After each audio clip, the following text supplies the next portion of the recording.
कई बार हमारे घर में कोई नकारात्मक शक्ति, भूत प्रेत से जुड़ी कोई शक्ति होती है और हम उसे देवी शक्ति मानकर पूजते चले जाते हैं और रुकते नहीं हैं, जिसका प्रभाव यह होता है कि हमारे घर में दिक्कतें बढ़ती चली जाती हैं।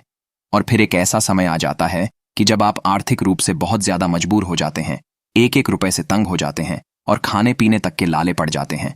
उस समय पर आपको गुस्सा आता है, भगवान पर गुस्सा आता है, क्योंकि जिनकी आप पूजा करते हैं, फिर उन पर आपको गुस्सा आने लगता है कि मैं इतनी पूजा इनकी करता हूं और फिर भी मेरे घर में यह परेशानियां हैं और बढ़ती जा रही हैं। खत्म होने की बजाय और परेशानियां बढ़ती चली जाती है, जबकि भगवान की पूजा या सेवा करने से तो दिक्कत कम हो जानी चाहिए, खत्म होनी चाहिए, लेकिन फिर भी आखिर बढ़ती क्यों है। तो आज की वीडियो में मैं आपको जो बताऊंगा इसी बारे में कि आप कैसे जान सकते हैं कि कोई शक्ति है या फिर कोई प्रेत तो आपके घर में नहीं घुस गया है, क्योंकि शक्ति के लक्षण कुछ और होते हैं और प्रेत के लक्षण कुछ और होते हैं। दोनों के लक्षण आपको पता होंगे, तभी आप ये फर्क कर पाएंगे कि कोई शक्ति है या फिर कोई प्रेत है। आपके घर में अगर कोई प्रेत है तो उसको हटाना बहुत जरूरी है, उसको निकालना बहुत जरूरी है, नष्ट करना बहुत जरूरी है। और आप भी उसे प्रेत को अपने घर पर ही नष्ट कर सकते हैं। और लास्ट में मैं इसकी एक वो विधि भी बताऊंगा कि कैसे हर प्रकार के प्रेत को नष्ट किया जा सकता है। अब आप ये देखिए कि जब भी घर में प्रेत घुस जाता है तो सारी चीज घर की बिगड़ने लगती है। घर का मुखिया भारी कर्ज में डूबने लग जाता है, लाखों कमाकर भी वो संतुष्ट नहीं होता और कर्ज में डूबा रहता है। उसके जीवन में आए दिन कारोबार और दुकानदारी से जुड़ी सारी तमाम परेशानियां आने लगती है। तो आपको घबराना नहीं है, इस वीडियो में विस्तार से सब समझ लीजिए, आपकी सारी परेशानी दूर हो जाएगी। लेकिन उससे पहले आपको बता दें कि अगर आप हमारे चैनल में नए हैं तो जल्दी से स्पिरिचुअल ट्री चैनल को सब्सक्राइब करके रखिएगा, जिससे खास वीडियो आपको मिलती रहेंगी। वीडियो को लाइक करके आप ओम नमः शिवाय भी जरूर लिख दीजिए। तो आइए फिर आपको बताते हैं कि कैसे आखिर आप पहचान सकते हैं कि घर में कौन है, कोई शक्ति है या फिर कोई प्रेत। तो देखिए दोस्तों, सबसे पहले मैं आपको 6 लक्षण ऐसे बताने जा रहा हूं जो लक्षण आपको बताते हैं कि आपके घर में शक्ति नहीं है, आपके घर में कोई प्रेत है। शक्ति के जो लक्षण होते हैं वह अलग होते हैं और प्रेत के लक्षण अलग होते हैं। सबसे पहला लक्षण ये होता है कि, और खासकर अधिकतर महिलाओं को ये लक्षण दिखाई देता है, और महिलाओं को ही इसीलिए दिखाई भी देता है क्योंकि वो घर की लक्ष्मी है, घर की देवी है, इसीलिए सब उन्हें ही पहले आभास होता है। होता इस प्रकार है कि उनको सपने में बच्चे दिखाई देते हैं, खेलते हुए बच्चे दिखाई देते हैं, छोटे मोटे बच्चे दिखाई देते हैं। और जब उन्हें बच्चे दिखाई देते हैं और 2-3 दिन बाद उनका बच्चा खराब हो जाता है, जो पेट में पाल रहा है, जो गर्भ उन्होंने धारण किया है, वो खराब हो जाता है, तो यह सबसे पहला लक्षण है। इससे आप समझ सकते हैं कि आपके घर में कोई प्रेत, कोई नकारात्मक शक्ति है। ये बहुत से लोगों के साथ ऐसा होता है कि उनको सपने में बच्चे दिखाई देते हैं और देखते ही वह बहुत खुश हो जाते हैं कि बच्चे दिखाई दे रहे हैं, क्योंकि माँ ने अगर गर्भ धारण किया है या किसी भी महिला को गर्भ धारण घर में अगर होता है और बच्चे दिखाई दे जाए हैं तो वो नकारात्मक शक्ति होती है, जो अधिकतर ऐसे ही सपने दिखाती है और फिर बच्चों को खराब कर देती है। अगर आपको ऐसा सपना दिखाई दे तो सावधान हो जाइए, ये एक प्रेत या मसान का लक्षण होता है।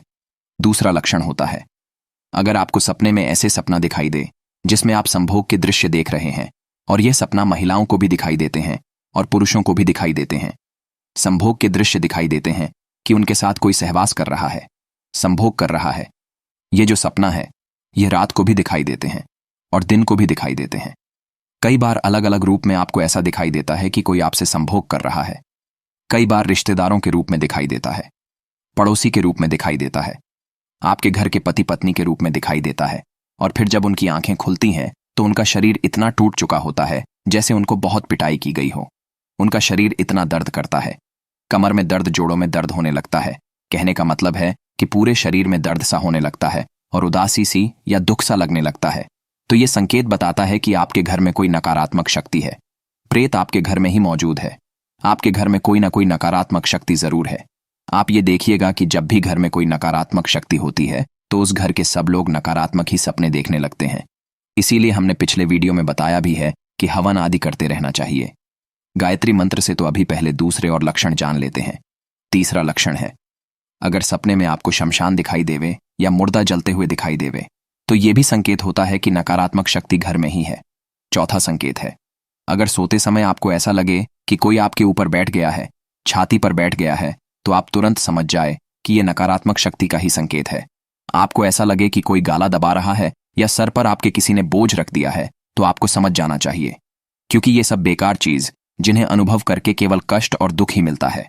ये चीज केवल एक नकारात्मक शक्ति ही दिखाती है। कई बार तो बाहर से लोग कुछ करवा देते हैं, जैसे कि आपके रिश्तेदार जो आपके हितैषी बनते हैं, जो आपसे मीठा बोलते हैं और आपको ऐसा दिखाते हैं कि हम आपके साथ हैं।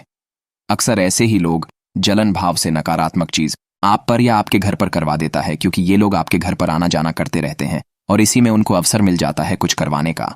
पर आपको डरना या घबराना नहीं है, इन चीजों को ठीक भी किया जा सकता है। उसकी भी विधि हम आपको बताएंगे। वैसे 4 संकेत तो हमने आपको बता दिए हैं, अभी और भी सुनते जाइए। अगर सपने में आप ये देखें कि आपको बहुत नुकसान हो रहा है, या आपका घर किसी ने कब्जा लिया है, या धन का कोई नुकसान आपको दिखाई दे, तो ये संकेत भी नकारात्मक शक्ति के ही कारण दिखता है। हम जल्दी जल्दी आपको सपने बताते जाते हैं, आप ही उन्हें सुनिए।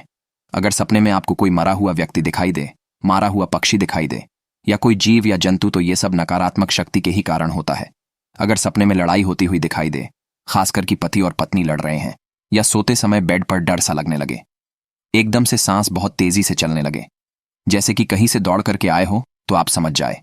वैसे तो संकेत बहुत सारे हैं, और अगर सारे बताने लगे तो वीडियो बहुत लंबा हो सकता है। तो मुख्य तौर पर आपको बता देते हैं कि अगर कोई भी सपना आपको ऐसे दिखाई दे जिसमें आप दुखी उठे और शरीर में दर्द हो रहा हो, तो आपको समझ जाना है कि किसी ने कुछ कर रखा है या नकारात्मक शक्ति खुद ही घुस गई है। तो ये बात तो हो गई कि कैसे पता करें। अब होता यह है कि जब भी नकारात्मक शक्ति घर में घुसती है, तो सबसे पहले वो घर के मंदिर पर कब्जा करती है, जिससे आपकी पूजा पाठ का कोई फायदा आपको मिले ही नहीं। आप पूजा पाठ करते जाते हैं और फायदा कुछ मिल नहीं पाता। तो जब आपको पता लग जाए कि घर में नकारात्मक शक्ति है, तो अब उससे बचने के लिए आपको करना यह है कि सबसे पहले अपने घर के मंदिर की अच्छे से सफाई करें। सारी मूर्ति और सारी तस्वीर निकाल के बाहर रखें और उन्हें गंगा जल में धोकर थोड़ा धूप में 10 मिनट के लिए रख दें। उसके बाद वापस अच्छे से सफाई करके उन्हें एक एक करके घर के मंदिर में रखते जाए, और सभी कपड़े जो आप पूजा पाठ में इस्तेमाल करते हैं उन्हें भी सफाई करें। और जिस दीपक में आप ज्योत जलाते हैं उसका साफ होना बड़ा जरूरी है, इसलिए नींबू से उसकी सफाई आप जरूर कर लेना। इतना करने के बाद जो किताबें आपने अपने घर के मंदिर में रखी हैं, उनमें से जो किताबें बेकार हो गई हैं, उन्हें आप गंगा मैया में विसर्जित कर देवे। और अगली बार से ध्यान रखें कि किताबें बिल्कुल भी गंदी ना होने पाए, क्योंकि इससे घोर पाप लगता है। क्योंकि सरस्वती देवी का वास इन किताबों में माना जाता है, और जब वही रुष्ट हो जाएंगी तो कैसे जीवन में खुशियां आएंगी। गलती की शुरुआत हमेशा केवल हम सब अपने घर से ही तो करते हैं, तभी बाहर की नकारात्मक शक्ति को मौका मिलता है। इसीलिए जितनी बात हम आपको बता रहे हैं, इन सब बातों को आज ही कर लीजिएगा।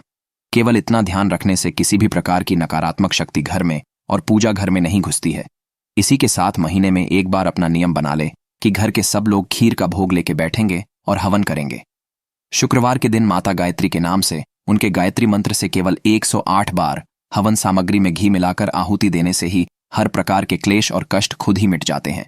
गायत्री मंत्र की बड़ी महिमा शास्त्रों में और वेदों में गाई गई है, इसलिए इसका आप विशेष रूप से ध्यान रखें। इसी के साथ चंडी पाठ या दुर्गा सप्तशती का पाठ करना आपको अनिवार्य है, क्योंकि माँ दुर्गा का पाठ जिस घर में होता है उस घर में नकारात्मक शक्ति घुस भी नहीं सकती है। कोई बाहर से कुछ करा नहीं पाता है। दुश्मन चाहे लाख कोशिश करे तब भी आपका कुछ बिगाड़ नहीं पाता है। इसलिए दुर्गा सप्तशती का पाठ अवश्य किया करे, या फिर महाकाली के मूल मंत्र का जप भी जहां होता है वहां भी नकारात्मक प्रेत या नकारात्मक शक्ति घुस भी नहीं सकती है। इसीलिए इन चीजों का आप अवश्य ही ध्यान रखें और अपने घर में सुख और शांति हमेशा बनाए रखें। इस वीडियो को अन्य लोगों के साथ भी शेयर जरूर कर दीजिएगा, जिससे सभी लोग जानकारी का लाभ उठा सके और अपने जीवन में शांति पा सके। आज का वीडियो कैसा लगा कमेंट में जरूर लिखिए, इससे हमारा आत्मविश्वास बढ़ता है और हम आपके लिए और अच्छे वीडियो लेके आते हैं। तो मित्रों, अब हमें आज्ञा दीजिए। ओम नमः शिवाय।